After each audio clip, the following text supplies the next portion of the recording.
ഒരു കഥ കേട്ടിട്ടുണ്ട്. ഒരിക്കൽ രണ്ട് സന്യാസിമാർ ഒരുമിച്ച് യാത്ര ചെയ്യുകയായിരുന്നു. അവർ നടന്നു നടന്ന് ഒരു നദിക്കരയിലെത്തി. സന്യാസിമാർ നദി മുറിച്ചു കടക്കാൻ ഒരുങ്ങുമ്പോൾ അവിടെ നിൽക്കുകയായിരുന്ന സുന്ദരിയായ ഒരു സ്ത്രീ അവരോട് ചോദിച്ചു, "അക്കരയെത്താൻ എന്നെയും സഹായിക്കാമോ?" ജീവിതത്തിൽ ഒരിക്കലും ഒരു സ്ത്രീയെയും തൊടില്ലെന്ന് പ്രതിജ്ഞയെടുത്തിരുന്ന ആ സന്യാസിമാർ ആദ്യമൊന്ന് പരിഭ്രമിച്ചു.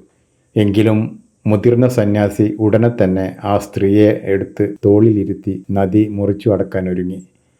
ഇളയ സന്യാസി ഒന്നും മിണ്ടാതെ അവരെ പിന്തുടരുകയും ചെയ്തു.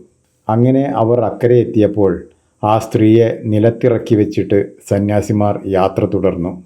അവർ കുറേ ദൂരം നടന്നപ്പോൾ ഇളയ സന്യാസി ക്ഷമയില്ലാതെ മുതിർന്ന സന്യാസിയോട് ചോദിച്ചു, "സന്യാസിമാരായ നമുക്ക് ഒരു സ്ത്രീയെയും തൊടാൻ പാടില്ലെന്ന് അറിയാമായിരുന്നില്ലേ?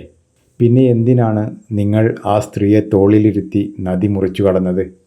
അപ്പോൾ മുതിർന്ന സന്യാസി പറഞ്ഞു, "സഹോദരാ, ഞാൻ നദിയുടെ മറുകരയിലെത്തിയപ്പോൾ തന്നെ ആ സ്ത്രീയെ അവിടെ ഇറക്കി വെച്ചു. എന്നാൽ നീ ഇപ്പോഴും അവളെ ചുമന്നുകൊണ്ട് നടക്കുകയാണ്. നമ്മിൽ പലരും ഇതുപോലെയാണ്. കഴിഞ്ഞുപോയ എത്ര കാര്യങ്ങളാണ് നിലത്തിറക്കി വെക്കാതെ ഇപ്പോഴും നമ്മൾ മനസ്സിൽ ചുമന്ന് നടക്കുന്നത്.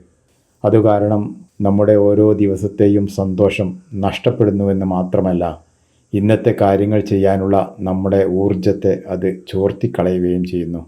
കഴിഞ്ഞ കാലത്തെ അനിഷ്ടകരമായ സംഭവങ്ങൾ പലതും പിന്നെയും പിന്നെയും മനസ്സിലേക്ക് കടന്നു വരുന്നതാണ് പലരുടെയും മനോദുഃഖങ്ങൾക്ക് പ്രധാന കാരണം. എപ്പോഴും കഴിഞ്ഞകാല ദുഃഖങ്ങൾ മാത്രം ഓർത്തുകൊണ്ട് നടക്കുന്നവർ തലയിൽ പാറക്കല്ലുകൾ ചുമന്ന് മല കയറുന്നവനെ പോലെ പ്രയാസപ്പെടുമെന്ന് എവിടെയോ വായിച്ചിട്ടുണ്ട്.